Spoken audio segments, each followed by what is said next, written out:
What's up, mi gente? Today we're gonna be making some protein waffles. All you need is 1 cup of water, some ghost protein, and 1 egg. Let's get into it.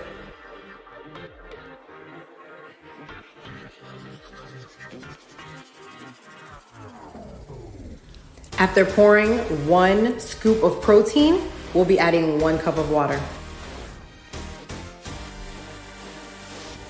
And mix like so.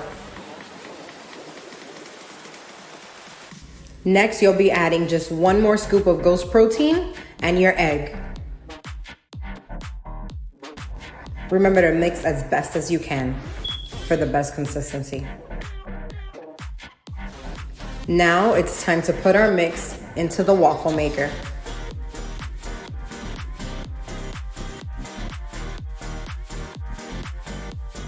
I always allow it to sit for just a few seconds before I close the lid to avoid any spilling.